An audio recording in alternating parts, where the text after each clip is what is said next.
Wat hy? Wat dink jy wat was hy? Spotty of is dit 'n kabeljou?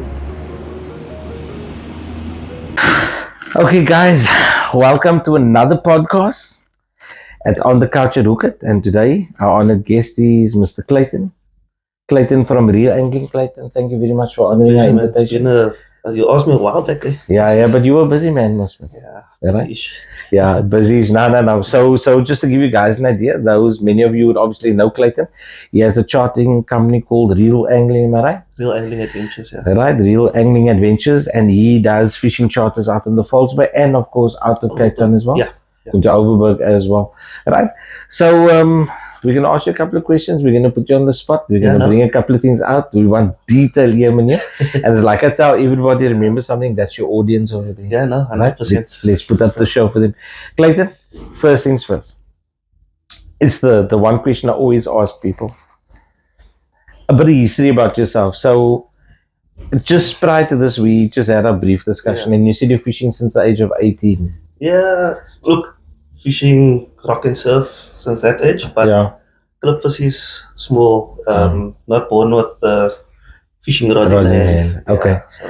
I think that is sometimes our greatness. So, somebody started with clipfish. You didn't have anybody that initially taught you to fish, that brought you into it? Not from a young stage, no. Okay. I did have uncle and cousin, they fished on a Sunday. Okay. But I never went with them. Like I always wanted to, but it wasn't like to say, okay, I've seen them fishing, I've seen what they caught. It's just the talk. Yeah. It's like, hey, no, we fish on a Sunday. I'm like, oh, there's a fishing rod. You go visit them, you see there's a fishing rod, but you never ever been to the beach. But I used to go to church a lot on a Sunday as well. So you basically, like this, you started with clip fishes and those type of things. Now let me tell you this: I see it from clip fishes to chartering to somebody like myself coming to you and say, hey, listen here, what do you think? How does it look? What type of trace must I use? I mean, you've done very well for yourself in terms of knowledge. I think it's more the competitive nature, the never give up attitude. Okay. If you speak to my parents or wife, they'll tell you, like, if you tell me you can't, hey, slice. I think perseverance is part of a recipe to any success. So you started fishing really rock and surf when you were 18. From the sounds of it and what I make out of it, you're literally self-taught. Self-taught in a sense of nobody to hold my hand to go down to the beach. Exactly. Nobody while you were casting to show you this, show you that. So to give you an idea, when I started fishing, so this is basically, I would say grade 11, grade 12, because I think when I was in matric, I got my license. Okay. So your driver's license. Yes, my driver's license, but I only got a car like for passing matric, a little Opel Monza. Okay.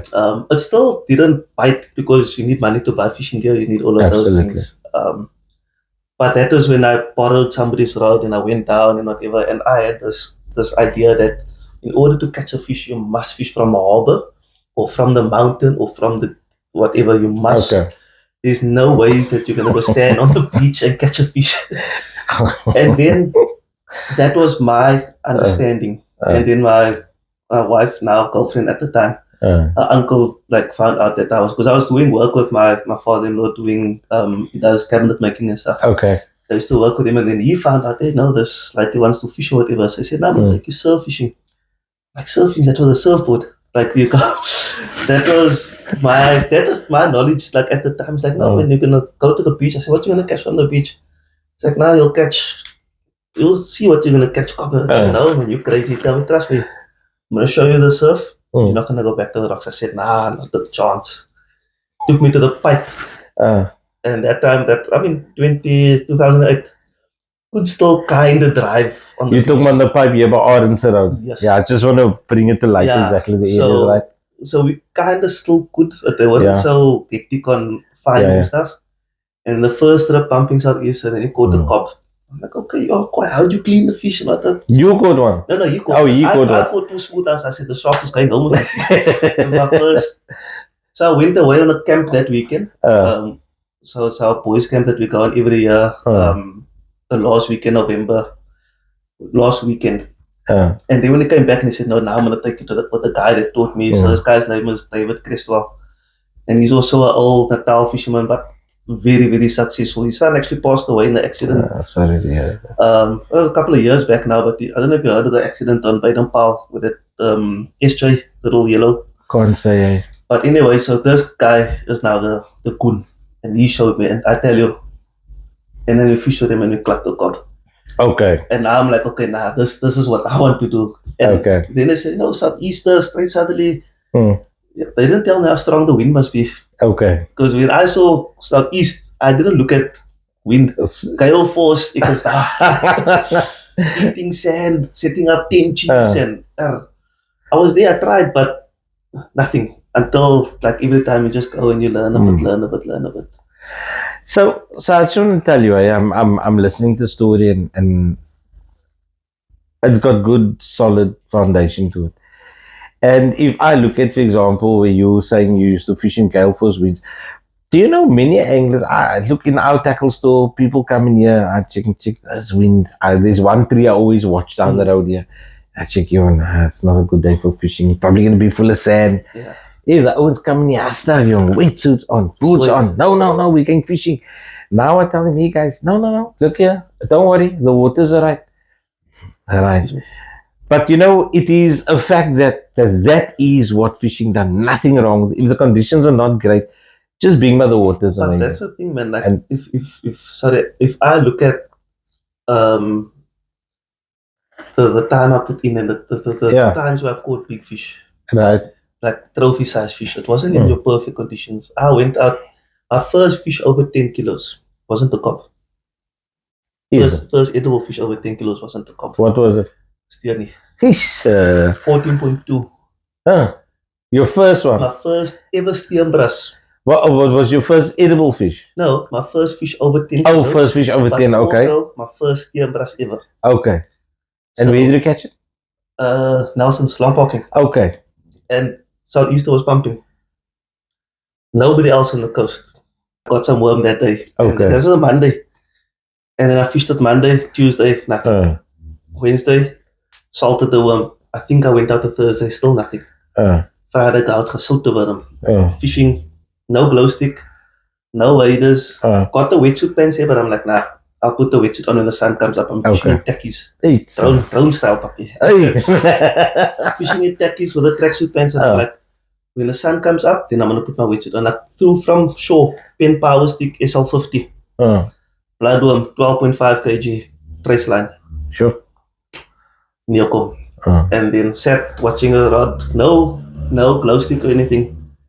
See that? Alone?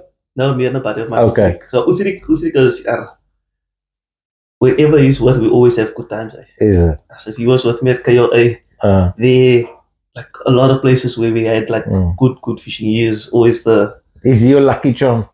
I think so. We spoke on Saturday. It's like, hey, we must make a mission because... What's his name? Uthrik. Yeah. Shout out to Uthrik over there. Right? He knows. Tell me something. So I know you did pretty well at that Arneson comp as well. I think you won that comp 1 year. Yeah.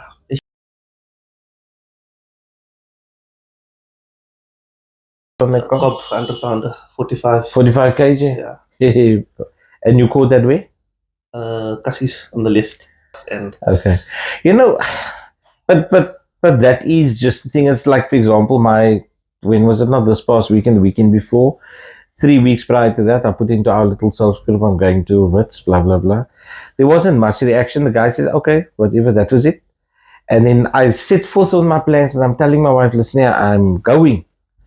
Man alone, whatever my one buddy was going to go with, but he can confirm. I understand work constraints, maybe financial, we don't know. It doesn't matter. But my mind was, and we were on the Grande. But let me tell you this, and this is the great thing about what you did. You wouldn't have caught that fish if you didn't show perseverance to go there. Yeah. I wouldn't have caught that Granta if I didn't decide to actually go and entertain these guys. We turned up to something great, and they're amazing youngsters. Exactly. So what I'm saying is, with every success, there's a story. Yeah. You understand? So that was my story, how I ended up there.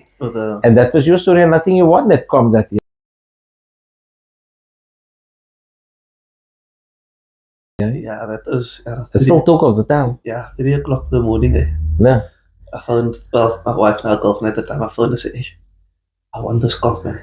She said, how does the conch start? I said, I don't think anybody's gonna Knock hit that me. one. I said, I don't think so. Yeah, so what we done was we took that fish and we put it in the back of the van. Head up this way, the tail up this way, and we packed all the camping gear. Look here, that's every angler's moment, Hey, I'm telling you.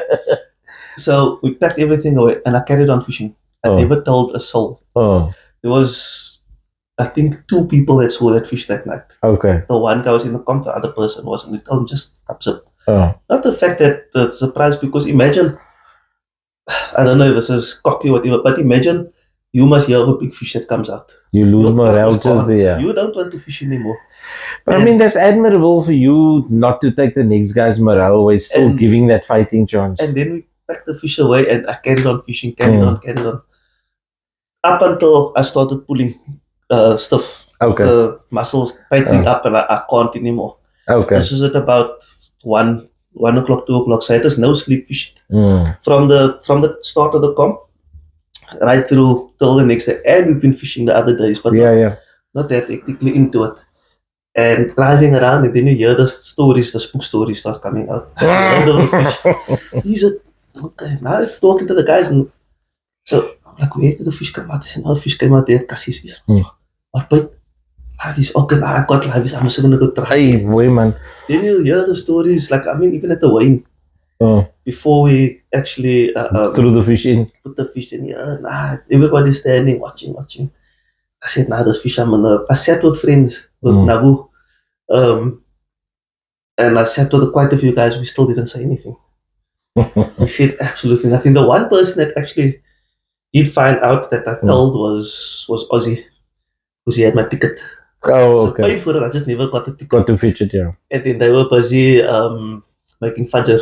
Okay. And then I stopped them like, yeah, sir, I need my ticket now. My ticket, thank you. So they knew there's something. It's like, what is happening? Yes, I said, no, don't worry, wait for the whale. He said, no. And I showed him. Look, I paid for everything, so there's nothing under. He had my ticket. I just never saw him. Another guy that came from Roy Drive. Okay. That was still open there at the back. And there's always a bit getap, young. And he's like, I said, did you catch anything? Yeah, no, we got rice, the brass. I'm like, okay. So what size? He said, no, it's going to the scale. I'm like, okay. I said, but what size? He said, 6 kilo, 8 kilo. I said, my friend, you must go try again. I won't forget this moment. That guy looked at me. He switched his bucket off, he took a box of cigarettes, takes a cigarette out, lights it, opens up the door, and he gets out. But we parked like driver side to driver side. So he's coming and I was going. He gets out, opens my door, takes me out of the van, show me what you got. I say, no, he say, hey, show me. I said, just look at him, put the light on and just look at the back. Switch the light on. I can't say what that old told me, but that old didn't come to the wine afterwards. Shame, man. I would still have gone to the wine. You never know his consolation. I don't think he did though. Shame. Clayton, tell me something. So let's talk a bit about. I've seen a video of you that you sent me of a cob that was caught laying for him in a legit cob style, but how he was caught was totally bonkers. Yeah. Tell me about that moment and where it was. That was now 2-3 weeks ago. Okay. In his alright. Right. I don't care what to say. Sporty. Of is it the cowboy yell?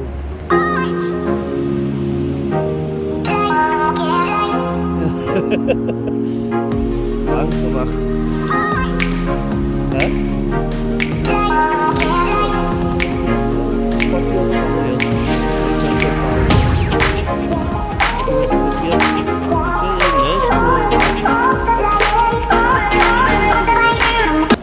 There's a double yo! Woohoo! Baby, love your pala. Uy!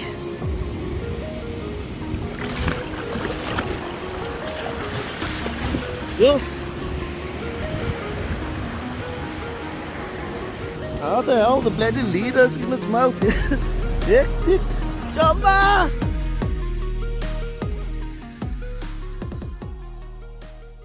So, to put into perspective, this client that I had, he actually gave you guys a lift. When you're done your little walk to Agallas. Okay. And you've done Nicholas. Yes. You done a rod for him as well. Yeah, he's from Arabella. Yeah, from Yes, from that's that it. side. Yeah, So yeah. he's the Oh, he was the guy. Okay, Yeah, okay, he's a so- youngster. Yeah, the Ford Ranger bucket. Ford Ranger. You know, it was his 18th birthday present, eh? Yeah. Yeah. Okay, so you caught that cop, so- but just explain to So your he audience. so he was with me for I don't know how many trips. I Okay. can tell you, as a guide, I still blank, even with clients. It's normal. So he fished with me, but I think he was bad luck. I told him, bruh, like you can't come with and then still not catch and be Oh. catching. Anyway, so this night I told him, listen, we will go fast with the fish. And the rod eventually goes down. Right. We're reeling in and he's like, nah, I think it's a stingray or whatever. I said, nah, it looks like a cob. Fishing cannery. No people on the beach, we're the only people there. And he reels in, and I check, hey, it's a cob. So now eventually brings a cob. And I don't like to go in the water to go land fish. I'd rather let the wave bring it. That's I'm it. checking out. Fish comes here. He's like not wrapped, but he's turned funny, man. I'm like, this looks weird. But anyway, and I grab the fish. I'm like checking, where's the bite? No bite. And then it's just the trace, not the trace, the leader line. Yeah. But the leader line close to where the knot used to your mouth. Okay. That was there by the fish Yeah. in his mouth. And then that's high up, eh? And then the live and the sinker Was still in swimming. the water. Alright, so you probably swam into the line. That the live was chowed. You could see his scales off, teeth marks. The cob had a mark of hook in his mouth. Okay. So okay. Something probably happened within the fight. What happened? We don't know. Unexplained. Well, you know what? Those type of phenomenons happen. What was the size of that one? 12 point something kilo.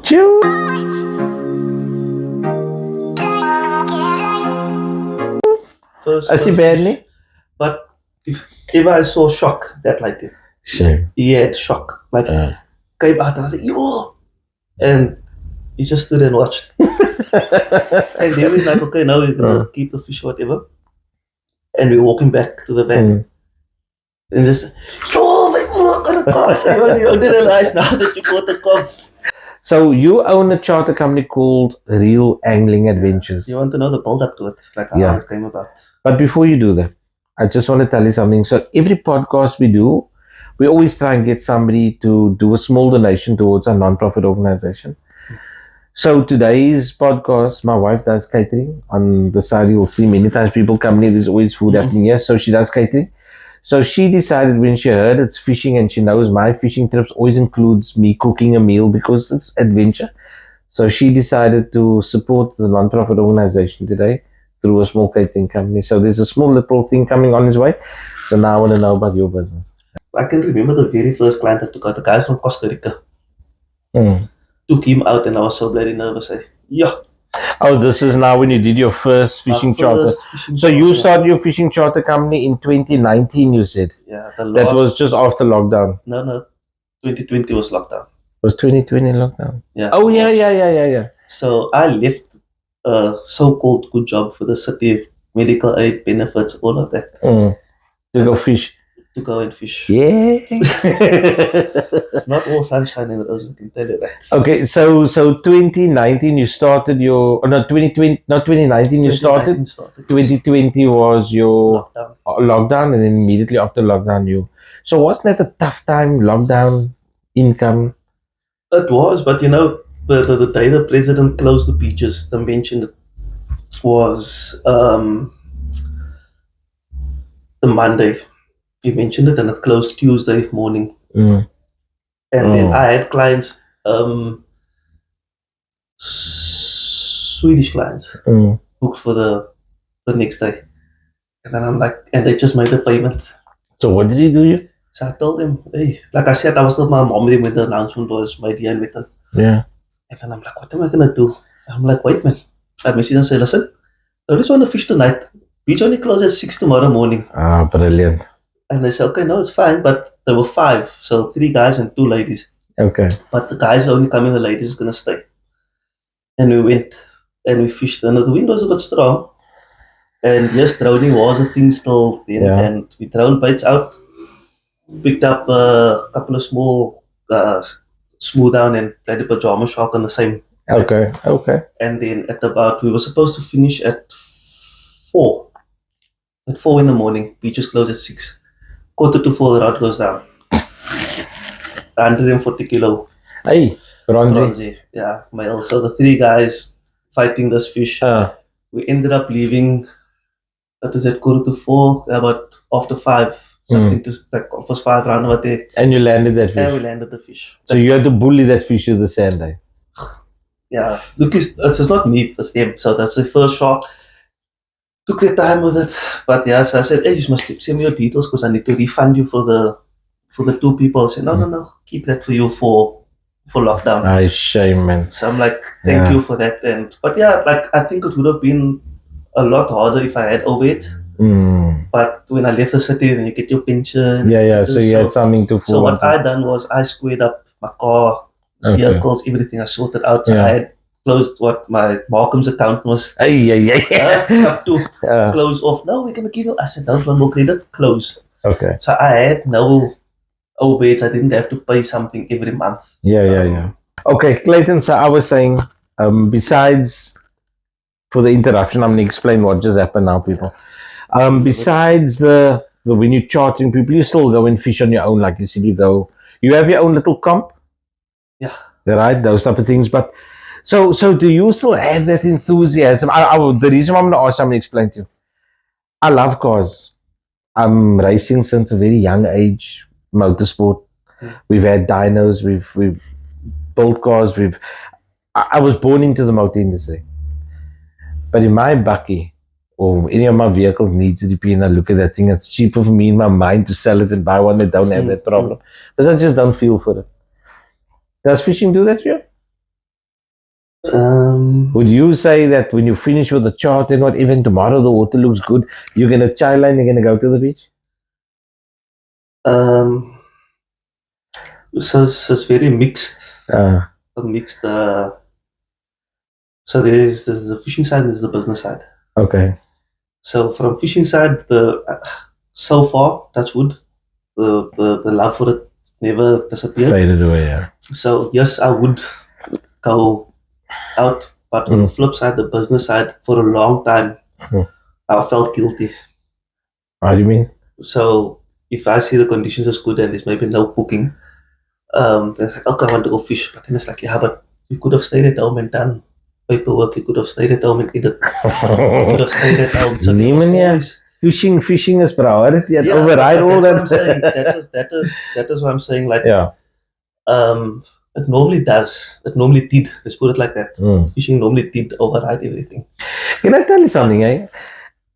This is what I gather from all this conversation. People, our podcast is about not just the sport of angling or the general conversation about a lot of things. The podcast is also about the person. And what I can tell you guys as the audience is something simple. Here's a gentleman that started fishing clip fishes. Nobody, no uncle, no cousin, whatever, that said, hey, I'm going to go fishing. And he went with, and they told him throw. He started learning his thing, went down to the beach, fished with a couple of people, and caught his personal best, or his first steenbras, which was a size that many anglers that's fishing for 30 and 40 years has never caught a double-digit steenbras. I still got that photo. Exactly. Post that photo. Now, what I'm trying to say is this is the brilliance about it, that I would never say, listen here, Clayton, come, I'll take you on the beach. It's annoyed because what you've done for yourself, your accolades and things like that is brilliant and well done to you. And if there is anybody out there that wants to also get into fishing charters, look, we've got Rian Radame, a brilliant guy. I love him to bits in terms of the type of person he is. His knowledge is phenomenal. We've got Clayton from Real Angling as well. And I mean, for people to come out there and give you a buzz. So, like I mentioned to you, my wife sponsored this little podcast. Yeah, I see you. Your eyes is not falling on me. It's falling here. So I just want to show you guys. It's always about the food. That looks like quiche. These are steak baskets, some spring rolls, sausage rolls, and some pies. Right. So you got to try this, Clayton. There's a plate over here. And I'd really like you to give it a bash. So anybody that needs catering requirements. No. No, this is real. Clayton, tell me something. So this is the common question before we really start digging. What was your personal best cob you caught in terms of the biggest cob you caught? Just personal best, like probably like 100 pounder. 100-pounder. But there's I would say like you can either determine like the best fish or like the best moment or the build up. So like I think there's a balancing factor because I mean you can catch a big fish anytime, but sometimes you catch something that is not as big, but the story behind it makes it a little bit more significant. No, absolutely. So your personal best cob was at 100-pounder. Your Steenbras was 14 point. No, I lie, not 14.2. That's another story. Oh, okay. See, there we go. The story. So Raspel Gans by harbor. Okay. 5 meter swell. Did you fish for Raspel? Yeah. Okay. Raspel, 5 meter swell inside the harbor. Caught inside which harbor? Struisbaai? No, Gansbaai. Gansbaai, sorry. Fishing Raspel, 12-foot rod, double lucky trace, tight. I won't forget this trace. Number 2, Daichi, Vasco Lijntje, they call it most. Throwing into the harbor. And I checked. So we parked the van on the harbor, fishing on the left side and on the right. So I'm fishing a small rod on the left and I'm fishing a 12-foot rod. 12-foot rod, 6,000 big boss, 50-pound braid, 16 kg line. Maximum line fished. And you know the rod holders that you get in front of the van? So I placed the rod there and I'm standing behind the bucket biting up watching the rod. So eventually I see the line starts dropping. I'm like, I need to go investigate this not. And as I tighten up, it's just it's the best feeling when you're screaming reels. Picture this, you're on the harbor wall. You're standing up on top. And you got this thing running like crazy. 12-foot rod, big boss. You start to panic, is my tackle getting out? Eventually the thing stops. Something maybe it's a ray or whatever. And one buddy, Kashif, he was standing and watching. So I'm fighting the fish. And his commentary also can't talk about that. And when you pull that fish, so you're fighting a fish down, like, and I said, what is it? I said, it's a steenbras. Talking, I said, look, and I'm like, this massive steenbras comes up. So now I must know 5 meter swells is that, I don't know what it's called, but it's like the surge holes that they put under the harbor so that it can water. And now I must go down, I must have a bucket, you must have a mat.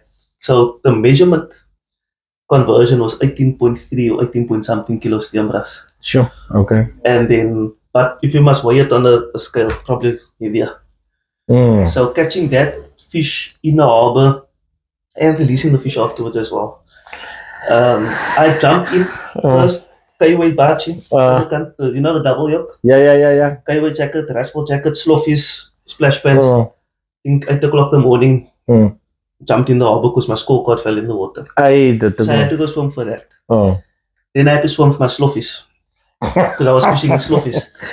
Then to put the fish back, I also got in the water again. Okay. So I released the fish, swam with the fish in the water, in the harbor. You swam with him? That must have been... Swam with the steenbras. But I must know the surge at the bottom as well. I don't know if it was the best thing to do, but surge. Yeah. So I came out of the water. I stand and the fish is floating. Moet ek weer inspring. Jumped in again. I just touched the fish. Goes. And then swam out. Up until today now, that is the Raspel Africa record. Yeah. Yeah. Well done to you. The previous record on that day was broken just before I caught that fish. From 6 kilos to 7 kilos or something like that. And then I slapped him 18 kilos. Sure, well done.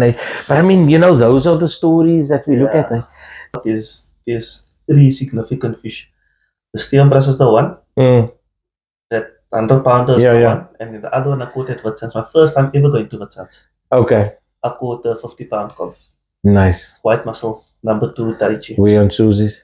No, we walked close to Vermakelijkheid. Oh, joh, that's Farman, yeah. Yeah, Moody's, you got Moody's. Where's the rocks? The Rocky Mountain. That's Moody's, because over that, then you got Vermakelijkheid on the other side. Over Vermakelijkheid, it was Moody's. So we walked down there. I still checked it 4.2 kilometers. I was going to say that 4.2, 4.5 is Moody's. Yeah. So my first time ever going to Witsands. Yeah, Moody's is a brilliant place. You must want to fish to walk there. Also, on the 12-foot rod with the big boss.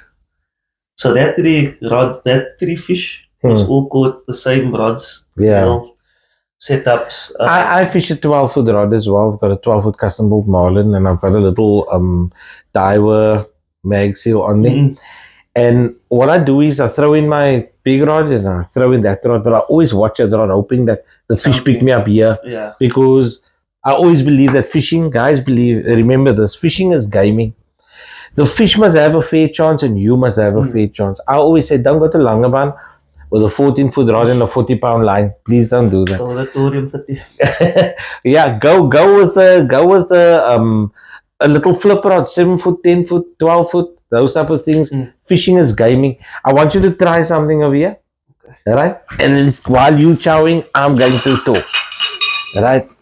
There you go. What do we go for? You decide, but there's no Schuster moves in any of these. Right? Because I saw what he's done with the Arab Penny. What I tried to do with it. Oh, Benjamin the Rook, yeah. And whether somebody's going to do it now after I mention it, doesn't matter. As to do a wading clinic. That one for me is a little bit more. That is very important. The wading, reading the bait clinics, I don't know. And it's just nothing to do with anybody else. It's just my personal opinion. It's overdone already.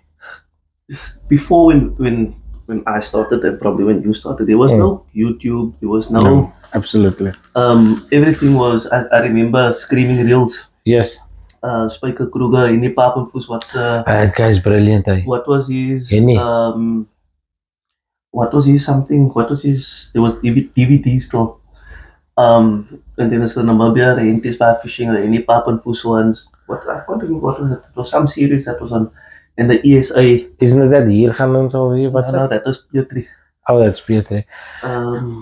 Okay, but yeah, no, I know Henny. That guy caught a hell of a Zambezi out there in Wits as well. Yes. So there's for me there's a lot of stuff that's like that. I think like you can make the nicest bait, but you don't know where to put it. And structure change every day. You know, I was telling Roxy yesterday, I was watching her, she walks into the water and she casts, and she did okay, but she's flipping. So I told her the same thing. I said, so you've got your bait presentation, she does a very nice bait. It's very nice to see her coming from nowhere to where she is now. So I said, let's do some casting because we need to put that brilliant looking bait on a hot spot. Or a spot that offers more. So my thing is working a little bit with her. But you are 100% right when you say a wading session is something you should do. And yeah, now somebody else is going to try it. Now, remember, we've mentioned this. The concept is yours. Do it. If ever you have that day, please let me know. We would love to come out there. And what I'd like to do is, whenever you are maybe going to go and fish with a client, let me know. I'd like to come and join you, fish alongside you. Because remember something. What you've done in terms of your fishing career, charm, but that's only for you. I'm on a diet. I'll have one of each. I'm on a diet. No, you run on the beach all day, man. I'm on a diet, and what's left you take home with you. Otherwise, I'm gonna eat it. Do that. Barakat. So yeah, it's a barakat. So what I'm saying is that there's a lot I can learn from you at Andre so Adrian. I had a couple of guys, and there's a lot to learn. But I did one Samai.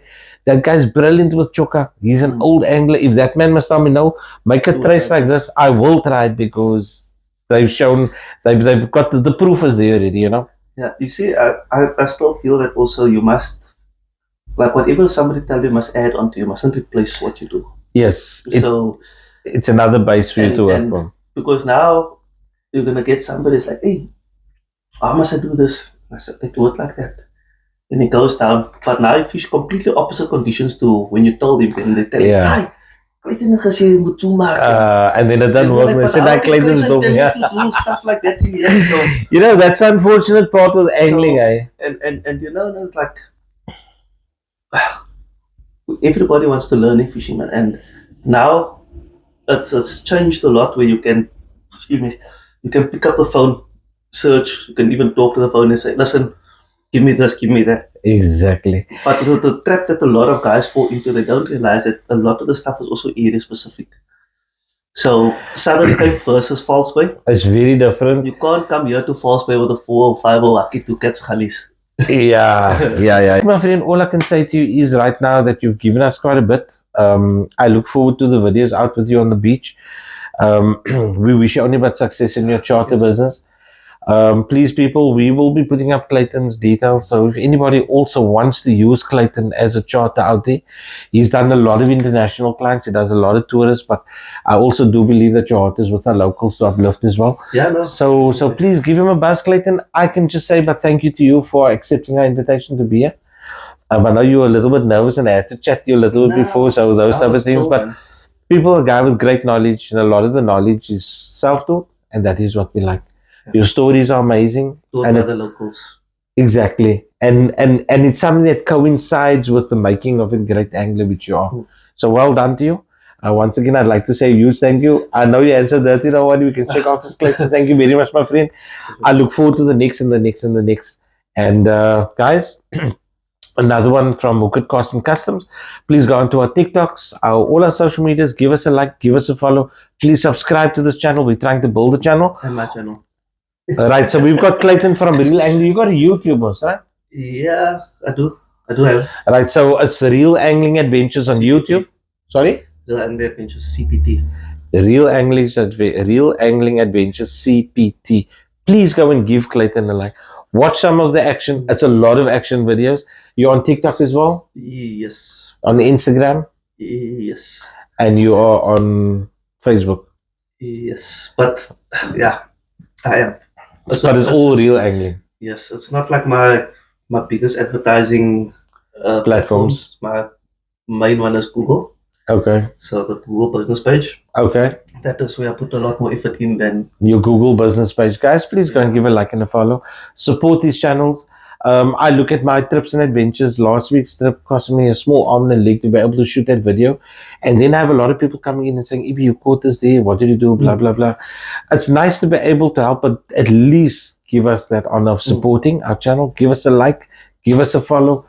This gentleman over here has come all the way. It's cost him to come here in terms of fuel. Clayton, my friend, greatest success. And all I can say to you is, I hope there's a lot of people that can pick up aspiration from where you've come and what you are today.